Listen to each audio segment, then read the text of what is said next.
असम के मुख्यमंत्री लगातार राहुल गांधी और पवन खेड़ा खिलाफ ऐसी इसी बातें कह रहे हैं जो हम बोल नहीं सकते। खैर, जो बोल सकते हैं वो ये है कि राहुल गांधी को पप्पू बोले हैं, पागल बोले हैं।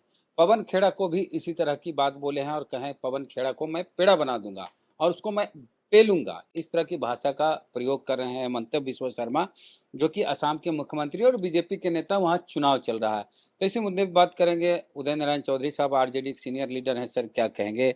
ये लोग अनर्गल बात कर रहे हैं, आरोप लगा रहे हैं। हम्म। पवन खेड़ा जी इस देश के जाने माने एक अधिवक्ता हैं देश के, और हमेशा तथ्यों को उजागर करते हैं और रख रहे हैं।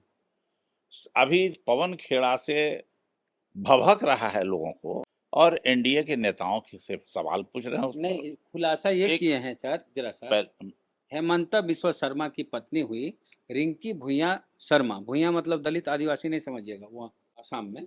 तो रिंकी भुइयां शर्मा के पास कह रहे हैं कि 3 3 पासपोर्ट हैं और उनका दूसरे देशों में बिजनेस है करोड़ों अरबों का। इसको लेके हेमंत बिस्वा शर्मा ने कहा कि हम पवन खेड़ा को पेलेंगे और उस पवन खेड़ा को पेड़ा बना देंगे। और असम की पुलिस भी पहुंच गई पवन खेड़ा घर में। उनको मतलब पवन खेड़ा मिलबे नहीं किए। देखिए एक बात, एगो गांव में हम लोगों के यहाँ कहावत है, सैया भय कोतवाल त डर काहे का। तो उसी रूप में ये सब चल रहा है, आदान प्रदान। अगर पवन खेड़ा ने ये आरोप लगाया तो वो सत्ता का भय न दिखा रहे हैं, शासन का न डर दिखा रहे हैं। नहीं है अगर 3 पासपोर्ट और नहीं है इंडस्ट्री, तो इसका सफाई देना चाहिए, आम जनता को इसके बताना चाहिए। क्या ये भी बात गलत है कि रिंकी भुइयां जी जिस कोऑपरेटिव का चेयरमैन थी या सेक्रेटरी थी, उसी कोऑपरेटिव के खेड़ा जी भी संभवतः चेयरमैन थे, दोनों पति पत्नी, जिसमें लगभग करीब 50-25 हजार करोड़ रुपया या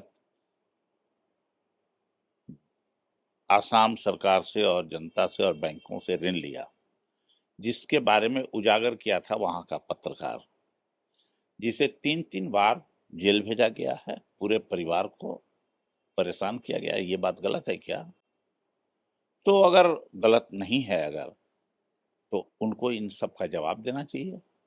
और पवन खेड़ा जी जो आरोप लगाए हैं, तो उनके आरोप में संसदीय प्रणाली के दृष्टिकोण से, जो संसदीय प्रणाली में विश्वास करता है, उसको जवाब दिया जाता है। उसको पेड़ा खिलाने का, पेलने का बात नहीं किया जाता है। बोले पेल देंगे पवन खेड़ा। ठीक है, बोलने के लिए तो कुछ भी बोल सकते हैं। मुख्यमंत्री हैं अभी, तो मुख्यमंत्री मैंने भगवान के भाई ना, भाई, तो इसलिए कुछ बोल सकते हैं, भगवान के भाई हैं अभी। लेकिन सबका समय आता है। पवन खेड़ा भी कोई कमजोर आदमी नहीं है कि उनसे डर के भाग जाएगा। भाग के बोल रहे कि भाग गए हैं वो ये नहीं बोल रहे हैं तेलंगाना। ओ, तेलंगाना जाना गराब है क्या? उनकी सरकार है तो वहां पार्टी के काम से नहीं जा सकते हैं क्या? ऐसी बात आप करते हैं।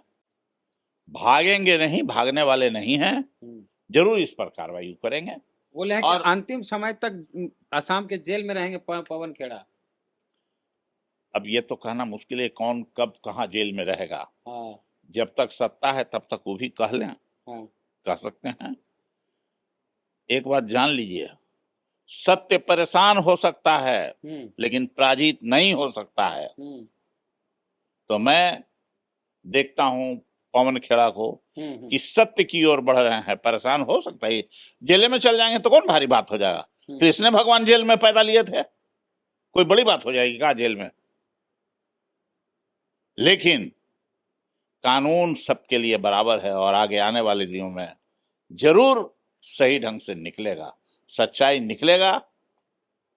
और अगर सच होगा तो जाएंगे, और नहीं तो उनको भी इसको फेस करना पड़ेगा। अच्छा, हेमंत बिस्वा शर्मा कैसे देखते हैं? किस तरह के नेता मतलब? किस तरह का कहेंगे? अरे सत्ता के मद में है, कांग्रेस छोड़ के गए हैं, तो कांग्रेस को ज्यादा जरा सा जरल दिल से देख रहे हैं, तो ईर्षा से जरा ज्यादा उनका मुंह से आवाज निकल रहा है। ये सब है, लेकिन कितना दिन तक चलेगा भैया मेरे? चलाइए। इतना ही मैं कहना चाहूंगा। हम्म देश में लोकतंत्र आप खत्म कर रहे हैं, हम्म लेकिन अभी भी कुछ कुछ बचा हुआ है संविधान, हम्म। तो जरा उससे डरिए भी और संवैधानिक बात कीजिए, लोकतंत्र में बात कीजिए, संसदीय प्रणाली के रास्ते से बात कीजिए।